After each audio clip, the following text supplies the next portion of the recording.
Good morning, students. Let's start the today's class with our chapter, our environment.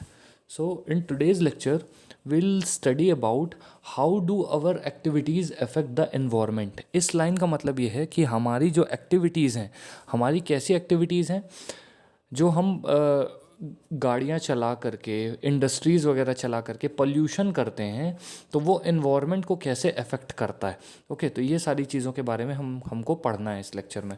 Okay, so students, चलिए आगे बढ़ते हैं.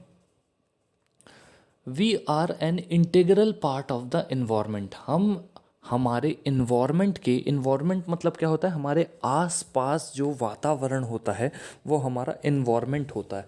Okay, तो हम इन्वायरमेंट के बहुत ही महत्वपूर्ण, बहुत ही इम्पॉर्टेंट हिस्से हैं. क्यों हम बहुत ही इम्पॉर्टेंट हिस्से हैं?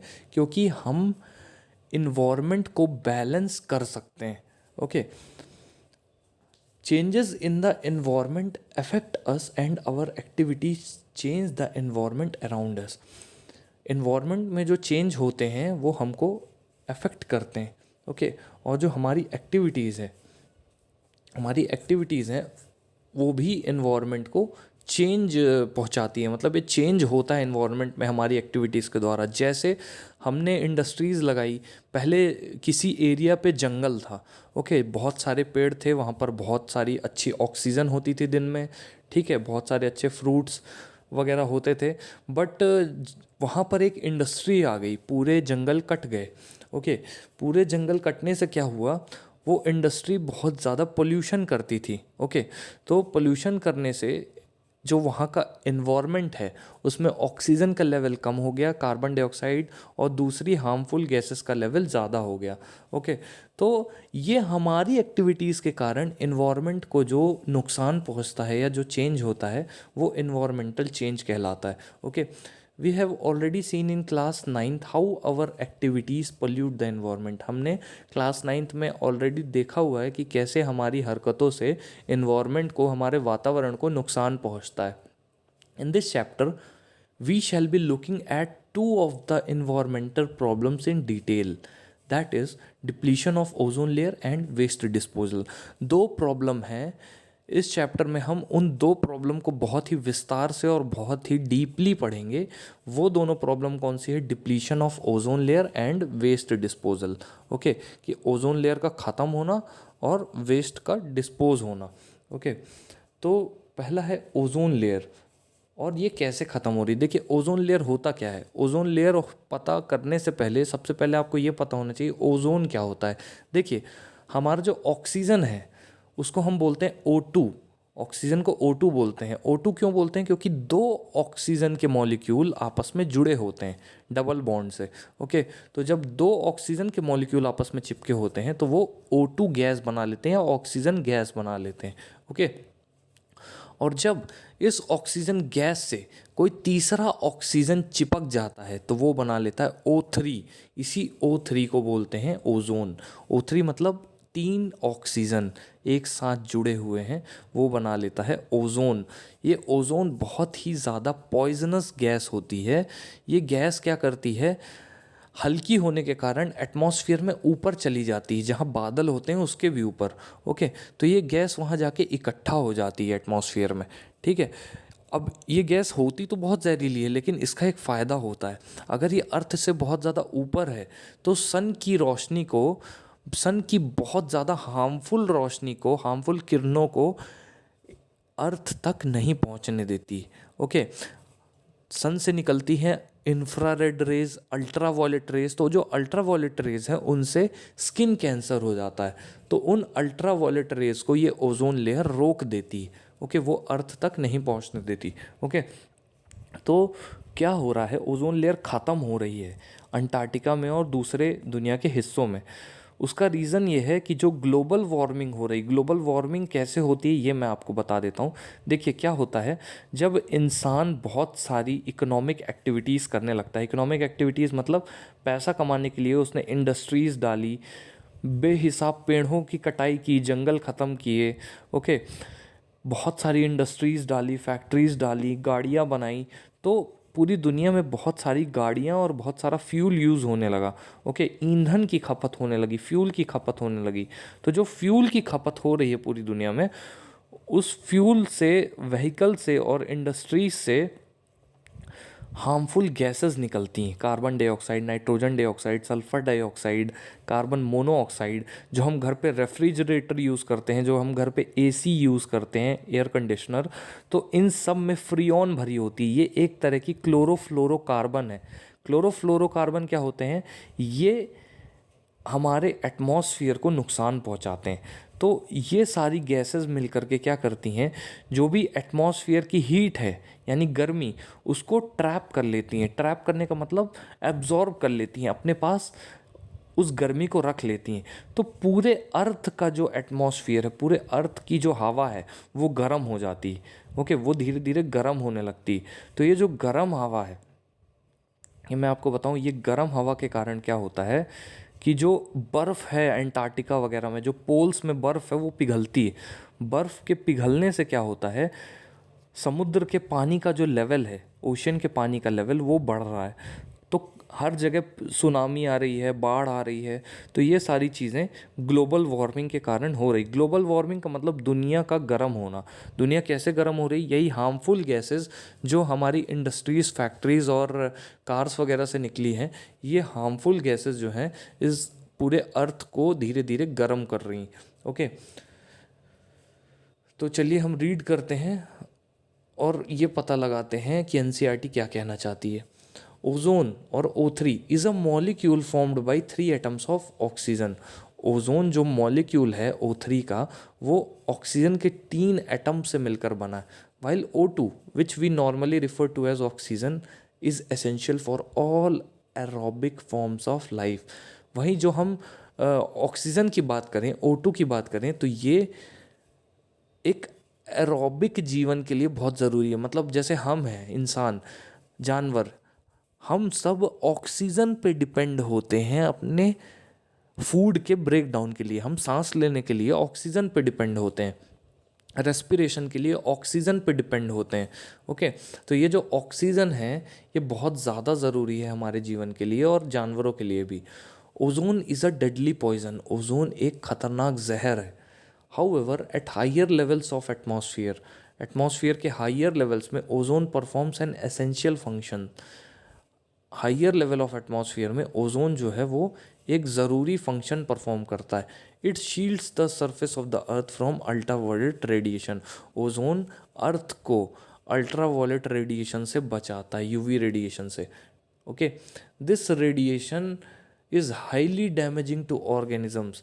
जो जानवर हैं, जो ऑर्गेनिजम्स हैं, उनके लिए ये रेडिएशन बहुत ख़तरनाक है। For example, it is known to cause skin cancer in humans. ये जो अल्ट्रावायलेट रेडिएशन है, जिसको ओजोन रोक देता है, अंदर आने नहीं देता, तो इस अल्ट्रा वायलेट रेडिएशन से स्किन कैंसर होता है ह्यूमन बींग्स में। ओके, अब ये धीरे धीरे ओजोन लेयर ख़त्म होती जा रही है ग्लोबल वार्मिंग के कारण। ओके, पूरी अर्थ गर्म हो रही है, तो उसके कारण क्या होता है, ओजोन लेयर वहाँ से हटती जा रही। तो जो सन की जो अल्ट्रा वायलेट रेज है हार्मफुल, वो अर्थ में गिर रही हैं। तो जहाँ जहाँ पर लोगों के ऊपर वो गिर रही हैं, तो उनको स्किन कैंसर वगैरह हो रहा है। ओके, तो ozone at the higher levels of the atmosphere is a product of UV radiation acting on oxygen molecule. तो ओजोन में क्या होता है, ओजोन कैसे प्रोटेक्ट करती है अर्थ को, यूवी रेडिएशन को रोक देती है वो वहीं पर। Okay, the higher energy UV radiations split apart from some molecule. The higher energy UV radiations split apart some molecular oxygen into free oxygen. क्या होता है कि जो यूवी एनर्जी आ रही है सूरज से, जो अल्ट्रा वायलेट रेज आ रही हैं, वो ओजोन को, जब ओजोन पे गिरती हैं तो ओजोन को O2 प्लस O में तोड़ देती हैं। तो O2 ऑक्सीजन और O जो है वो नेसेंट ऑक्सीजन है। ठीक है, O2 मतलब होता है जो ऑक्सीजन गैस होती है, और O मतलब होता है नेसेंट ऑक्सीजन। नेसेंट मतलब अकेला। ओके, तो these atoms will combine when the molecular oxygen with the molecular oxygen to form ozone as shown. यहाँ पर जो दिख रहा है आपको O2 जो है O प्लस O से मिलकर बना है। ठीक है, ऐसे O प्लस O2 से O3 बना है ओजोन। ओके, तो जो O2 है उस पर जब यूवी लाइट पड़ती है तो ये जुड़ जाता है आपस में, ओके, अलग अलग हो जाता है। जो O2 है उस पर यूवी लाइट पड़ती है, यानी सूरज की रोशनी पड़ती है, उसकी अल्ट्रावायलेट लाइट पड़ती है, तो ये अलग अलग ऑक्सीजन में टूट जाता है। अब इसका एक ऑक्सीजन और O2 मिल जाते हैं तो O3 यानी ओजोन बना लेते हैं, okay. The amount of ozone in the atmosphere began to drop sharply in 1980s। जितना भी ऑक्सीजन इस दुनिया में प्रेजेंट था वो 1980s के बाद धीरे धीरे ख़त्म होने लगा। This decrease has been linked to synthetic chemicals like chlorofluorocarbons. ये जो कमी आ रही है ओजोन में, ये जो ओजोन लेयर में डिप्लीशन हो रहा है या कमी आ रही है, छेद हो रहा है, तो ओजोन लेयर के ख़त्म होने का रीज़न बताया जा रहा है क्लोरोफ्लोरोकार्बन्स को। जो क्लोरोफ्लोरोकार्बन्स होते हैं मैं आपको बता चुका हूँ, ये क्लोरोफ्लोरोकार्बन्स हमको कहाँ से मिलते हैं। ये क्लोरोफ्लोरोकार्बन्स हमको मिलते हैं फ्रिज वगैरह, रेफ्रिजरेटर हो गया, एसी हो गया, तो इसके पीछे जो गैस भरी होती है वही क्लोरोफ्लोरोकार्बन्स होती है, ओके। फायर एक्सटिंग्विशर हो गया, तो इसमें सब में क्लोरोफ्लोरोकार्बन्स होते हैं। In 1987 the United Nation Environment Programme UNEP, तो ये यूनाइटेड नेशन एनवायरनमेंट प्रोग्राम क्या करता था, पूरी दुनिया में जो भी इन्वायरमेंट से रिलेटेड गड़बड़ चल रही है उसको सही करने की कोशिश करता था, okay. Succeeding in forging an agreement to freeze chlorofluorocarbon production at 1986 levels. तो ये जो यूनाइटेड नेशन एनवायरनमेंट प्रोग्राम था, इसने क्लोरोफ्लोरोकार्बन का जो प्रोडक्शन था रेफ्रिजरेटर वगैरह बनाने के लिए, उस गैस का प्रोडक्शन इन्होंने 1986 तक कट कर दिया। It is now mandatory for all the manufacturing companies to make CFC free refrigerator throughout the world.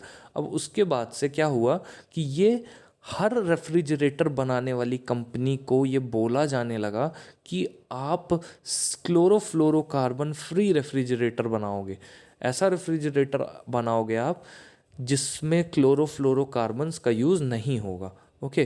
तो ये था स्टूडेंट्स, मैं आपको बताऊं ओजोन के बारे में, ओके। तो अब एक्टिविटी 15.4 को एक बार नज़र डालकर रीड कर लेते हैं कि क्या बोल रहा है। Find out from the library, internet और newspaper reports which chemicals are responsible for the depletion of ozone layer. कौन कौन से केमिकल ओजोन लेयर के डिप्लीशन के लिए रिस्पॉन्सिबल है। देखिए, ओजोन लेयर के डिप्लीशन के लिए क्लोरोफ्लोरोकार्बन तो रिस्पॉन्सिबल है, ये साथ में carbon monoxide, carbon dioxide, okay, ये सारी गैसेस भी रिस्पॉन्सिबल है। Find out if the regulations put in the place to control the emissions of these chemicals have succeeded in reducing the damage to the ozone layer.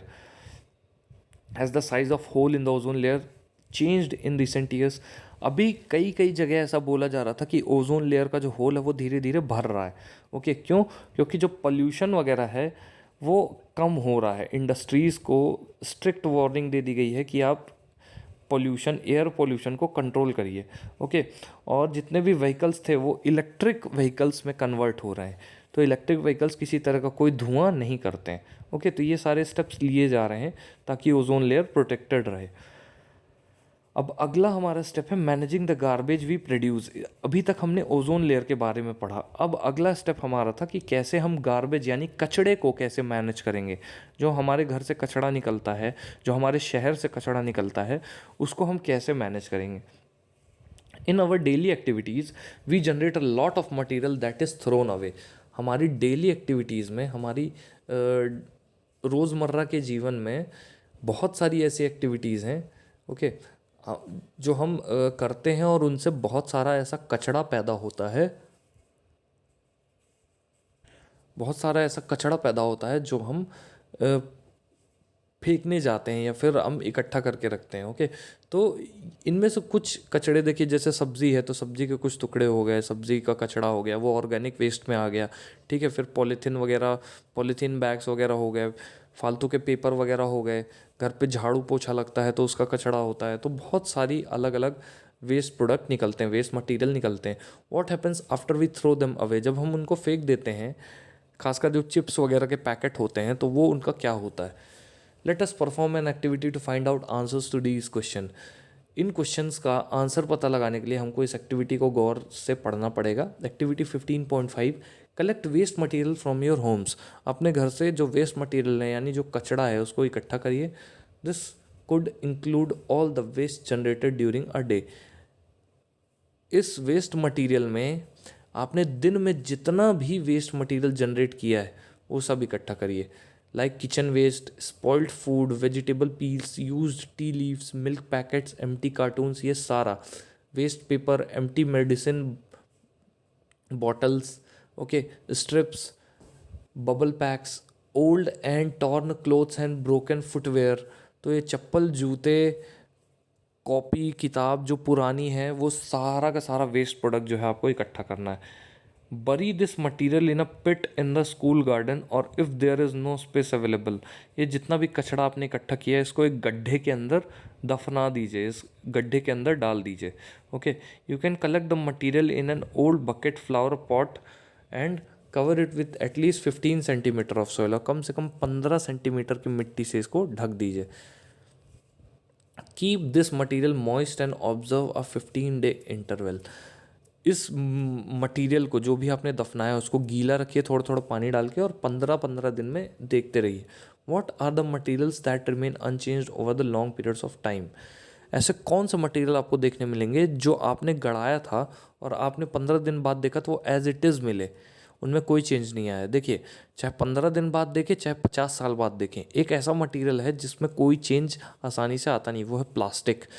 Okay, polythene और plastic, ये दो ऐसी चीज़ें हैं जो life long ज़मीन के नीचे रह सकती हैं और वो ख़राब नहीं होंगी। तो ये बहुत ही ज़्यादा डिवास्टेटिंग है, ये बहुत ही ज़्यादा हार्मफुल है, बहुत ही ज़्यादा ख़तरनाक है हमारे एनवायरनमेंट के लिए। Okay, what are the materials which change their form and structure over time. ऐसे कौन से मटीरियल हैं जो अपना फॉर्म मतलब जो अपना शेप और साइज़ और स्ट्रक्चर चेंज कर लेते हैं टाइम के साथ साथ। Of these material that are changed, which ones change the fastest. इन मटीरियल्स में से जो चेंज होते हैं कौन सा सबसे जल्दी चेंज होता है, विच मटीरियल चेंजेस द फास्टेस्ट। तो ये सब सारी चीज़ें हमको पता लगानी है। We have seen in the chapter on life processes that the food we eat is digested by various enzymes in our body. हमने लाइफ प्रोसेसेस चैप्टर में पढ़ा था कि जो खाना हम खाते हैं वो एंजाइम्स के द्वारा डाइजेस्ट किया जाता है। एंजाइम्स मतलब क्या होते हैं? Biological catalyst. तो इन बायोलॉजिकल कैटलिस्ट के द्वारा डाइजेस्ट किया जाता है वो खाना। Okay, have you ever wondered why the same enzyme does not break down everything we eat. क्या आपने कभी सोचा है कि वही सेम एंजाइम सारी चीज़ों को ख़राब नहीं करता है जो हम खाते हैं? Have you ever wondered why the same enzyme does not break down everything we eat. जो जो चीज़ हम खाते हैं तो वो जो सेम एंजाइम है वो उन सब चीज़ों को कैसे ब्रेक नहीं करता है। ओके, जबकि वो कुछ स्पेसिफिक चीज़ों को ही ब्रेक करता है। ओके, जैसे प्रोटीएज एंजाइम है, सिर्फ वो प्रोटीन को ब्रेक करेगा, वो फैट्स, विटामिन्स, मिनरल्स को ब्रेक नहीं करेगा। ओके, लाइपेज एंजाइम है, वो फैट्स को ब्रेक करेगा, वो और प्रोटीन वगैरह को दूसरों को ब्रेक नहीं करेगा। तो इसका पता लगाते हैं। Enzymes are specific in their action. Enzyme जो होते हैं वो स्पेसिफिक होते हैं अपने काम में। स्पेसिफिक का मतलब उनको जो काम बोला जाता है वो वही करते हैं। सपोज अगर एंजाइम एक प्रोटीन डाइजेस्ट करने वाला एंजाइम बना है तो वो सिर्फ प्रोटीन को डाइजेस्ट करेगा, आसपास उसके दूसरे मटेरियल होंगे तो उनको वो नहीं तोड़ेगा। ओके, सिर्फ प्रोटीन को तोड़ेगा। That is why we will not get any energy if we try to eat coal. अगर हम कोयला खाएं तो हमको उससे कोई एनर्जी नहीं मिलेगी। Because of this many human made materials like plastic will not be broken down by the action of bacteria और अदर सैप्रोफाइट्स। यही रीज़न है कि जो ह्यूमन मेड मटीरियल्स हैं जैसे प्लास्टिक हो गया, ठीक है, तो ये जो प्लास्टिक वगैरह होता है ये किसी बैक्टीरिया या सैप्रोफाइट से ब्रेक नहीं होता है, मतलब सैप्रोफाइट से बैक्टीरिया इसको खा नहीं सकते। These materials will be acted upon by physical process like heat and pressure. ये जो मटीरियल है ये फिजिकल प्रोसेस से एक्ट किया जाता है, मतलब इन मटीरियल्स में फिजिकल प्रोसेस लगाई जाती हैं जैसे हीट और pressure, but under the ambient condition. Ambient मतलब अगर कंडीशन सही है, ठीक है, एक कंडीशन प्रॉपर है एनवायरनमेंट में, तो ये बहुत लंबे समय तक एनवायरनमेंट में रह सकते हैं। ओके, इनको डाइजेस्ट नहीं किया जा सकता आसानी से। प्लास्टिक वगैरह की मैं बात कर रहा हूँ। Substances that are broken down by biological process are said to be biodegradable. अब ऐसे सब्सटेंसेस जो बायोलॉजिकल प्रोसेस से, मतलब नेचुरल प्रोसेस से डिग्रेड यानी तोड़े जा सकें, ब्रोक किए जा सकें, तो उन सब्सटेंसेस को बोलते हैं बायोडिग्रेडेबल सब्सटेंसेस। जैसे पेपर हो गया, पेपर को अगर आप कुछ दिनों तक ज़मीन के नीचे दबा देंगे तो वो धीरे धीरे करके डिग्रेड होने लगेगा। छोटे छोटे कीड़े जो हैं उसको खा करके और उसको डाइजेस्ट कर देंगे, ओके, उसको ख़त्म कर देंगे खा करके।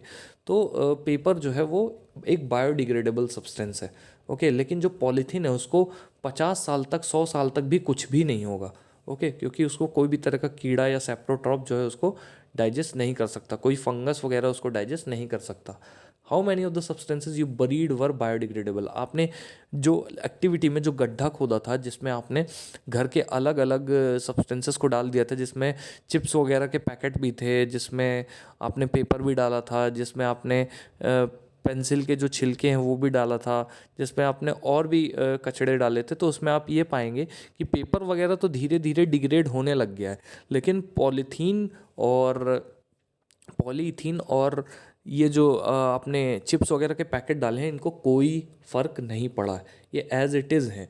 These substances may be inert and simply persist in the environment for a long time और may harm the various members of the ecosystem.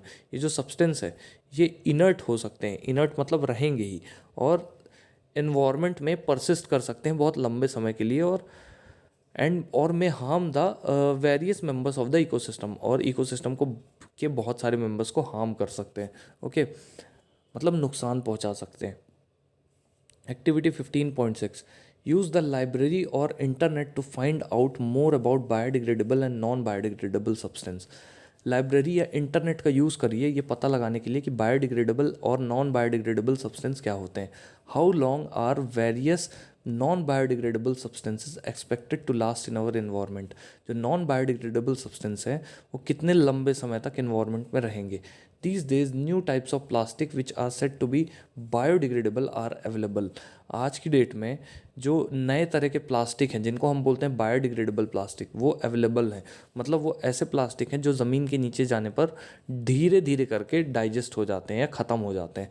Find out more about such materials and whether they do or do not harm the environment. ये पता लगाइए और कौन कौन से material हैं और कौन कौन से ऐसे प्लास्टिक जैसे मटेरियल हैं जो बायोडिग्रेडेबल आने लग गए हैं। वैसे प्लास्टिक तो बायोडिग्रेडेबल होता नहीं है, बट आजकल के प्लास्टिक बनाए जाने लगे हैं बायोडिग्रेडेबल, और उन मटेरियल्स के नाम लिखिए ढूंढ करके, ओके। विजिट एनी टाउन और सिटी, किसी शहर में जाइए, and we are sure to find heaps of garbage all over the place. आप कचड़े के बहुत बड़े बड़े ढेर मिलेंगे आपको कई कई जगह पर, okay. Visit any place of tourist interest and we are sure to find the place littered with empty bottles and food wrappers. आप किसी टूरिस्ट स्पॉट पर जाइए तो आपको क्या चीज़ें देखने मिलेंगी, वहाँ पर कोल्ड ड्रिंक बॉटल वगैरह पड़ी, चिप्स के पैकेट वगैरह ऐसे ही पड़े हैं। तो ये इंसानों की बहुत गंदी आदत है कि वो जहाँ पर भी जाते हैं वो वहाँ पर गंदगी कर देते हैं, ओके।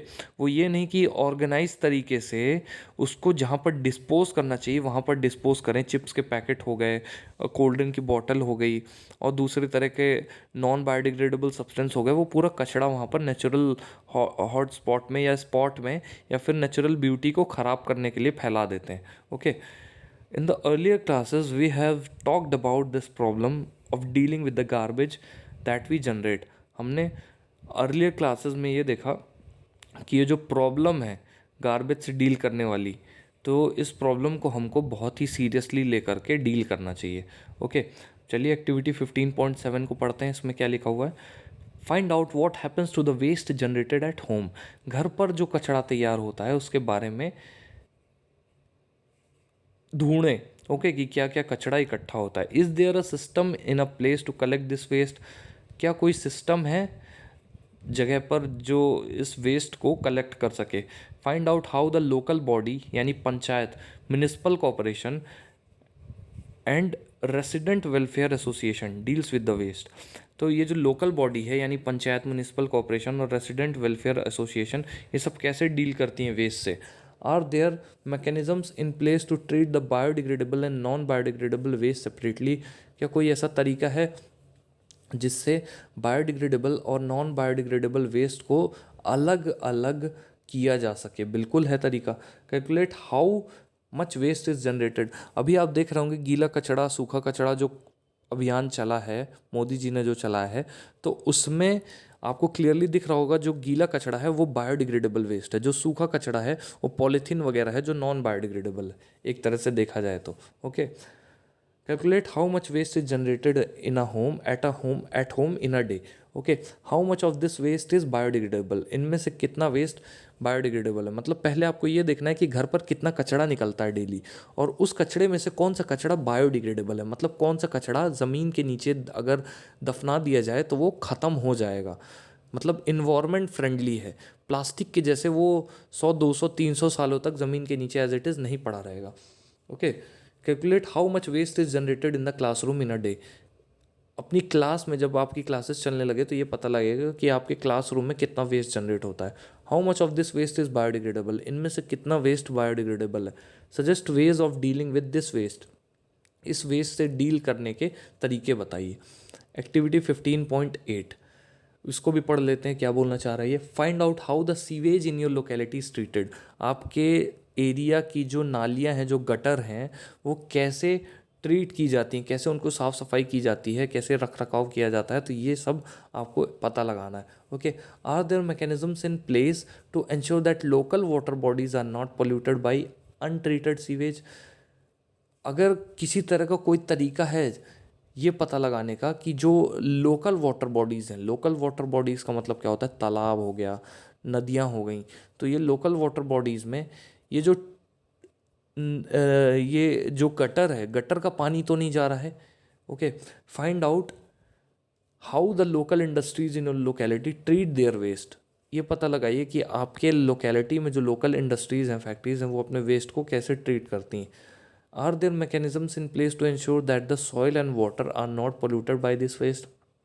क्या कोई ऐसा तरीका है ये पता लगाने का कि आप जो सॉइल और वाटर है वो कचड़े से पोल्यूट नहीं होगा, वो ऑब्वियस सी बात है पोल्यूट होगा। Okay, improvements in our lifestyle have resulted in greater amounts of waste material generation।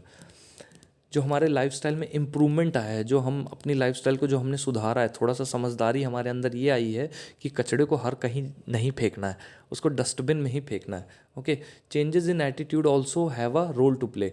हमारे एटीट्यूड में जो चेंज आया है, ओके, जो केयरलेसनेस थी हमने उसको ख़त्म किया है। With more and more things we use becoming disposable. हम जितनी ज़्यादा चीज़ें यूज़ करते जा रहे हैं हम उनको अच्छे से डिस्पोज करते हैं, कर देते हैं, और वो बन भी डिस्पोजेबल रही हैं। ठीक है, changes in the packaging have resulted in much of our waste becoming non biodegradable. तो जो पैकेजिंग वगैरह में जो चेंज आया है उससे बहुत सारा वेस्ट जो है ऐसा हो गया है कि वो नॉन बायोडिग्रेडेबल है। ठीक है, मतलब इतने कठोर पॉलीथीन के पैकेट वगैरह आने लगे हैं कि वो बिल्कुल गलाए ही नहीं जा सकते। What do you think will be the impact of these on our environment. हमारे इन्वायरमेंट में ये बहुत गंदा इम्पैक्ट डालेगा। ओके, तो चलिए अब हम हमारे अगले छोटे से टॉपिक की तरफ जाते हैं जो है थिंक इट ओवर, जिसमें ये इस बारे में डिस्कशन किया गया है कि जो ट्रेन है उसमें डिस्पोजेबल कप्स का यूज़ किया जाता है, प्लास्टिक, जो प्लास्टिक के नहीं बने होते, जो पेपर के बने होते हैं।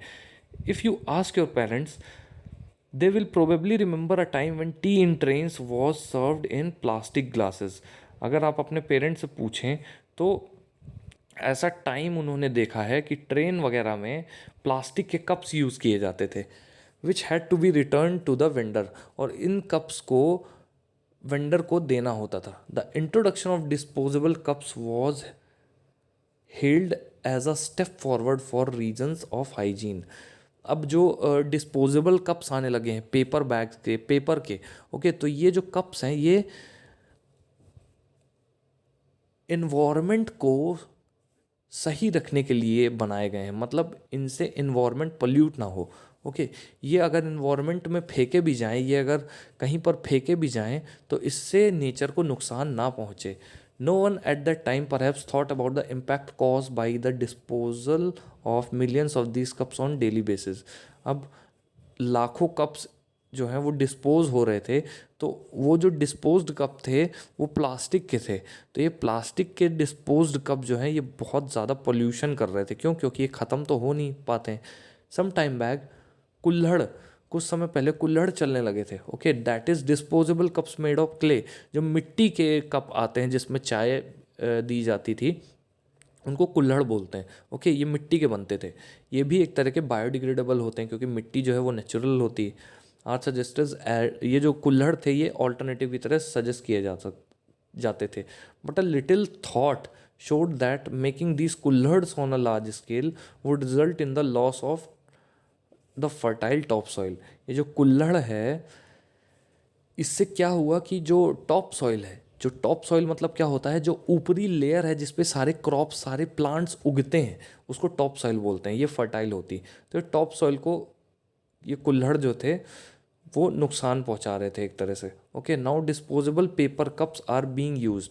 टॉप सॉइल को कुल्हड़ कैसे नुकसान पहुंचा रहे थे? क्योंकि ये कुल्हड़ में क्ले का यूज़ कम होता है और सैंड का यूज़ ज़्यादा होता है। तो वो कुल्हड़ जो है वो पकी हुई मिट्टी का बनता है। पकी हुई मिट्टी जो है वो बिल्कुल भी फर्टाइल नहीं होती। तो जब कुल्हड़ को डाला जाता है तो वो अच्छी मिट्टी को भी, उसकी भी फर्टिलिटी को कम कर देती। Okay, now disposable paper cups are being use. आज की डेट में डिस्पोजेबल पेपर कप्स यूज़ होते हैं। ओके, और पेपर आपको पता है बैम्बू से बनता है। ओके, और दूसरे पेड़ों से भी बनता है बट मेनली बैम्बू से बनता है। What do you think are the advantages of disposable paper cups over the disposable plastic cups? Plastic cups के ऊपर पेपर कप्स इसलिए अच्छे हैं, पेपर कप्स का यूज़ इसलिए अच्छा है क्योंकि प्लास्टिक कभी डिस्पोज नहीं होता, कभी ख़त्म नहीं होता। उसको जहाँ पर फेंक देंगे वो एज इट इज़ पड़ा रहेगा। ओके, वो ज़मीन के नीचे गड़ा देंगे, उसको 100 साल बाद अगर कोई निकाल के देखेगा तो वो प्लास्टिक कप उसमें मिलेगा as it is. Okay, but जो पेपर कप है वो धीरे धीरे गल जाता है जिससे एनवायरनमेंट को नुकसान नहीं होता है। ओके, तो गाइज़ आई होप आप लोगों को ये लेक्चर पसंद आया होगा और इस चैप्टर में जो भी चीज़ें हैं वो आप लोगों को समझ में आई होंगी। मेरी बस ये रिक्वेस्ट है आप लोगों से कि ये जो समरी है इसको आप अच्छे से पढ़ लीजिएगा घर पर। जो भी डाउट है वो मेरे से पूछ लीजिएगा। Okay, so guys I think मुझे अब इस लेक्चर को ख़त्म करना चाहिए। बस ये रिक्वेस्ट रहेगी आप लोगों से कि आप लोग घर पर इस चैप्टर की 2 से 3 बार रीडिंग लगा लीजिएगा। जिस भी टॉपिक में आपको डाउट हो वो टॉपिक पूछ लीजिएगा। Okay, so that's all for now guys, thank you so much.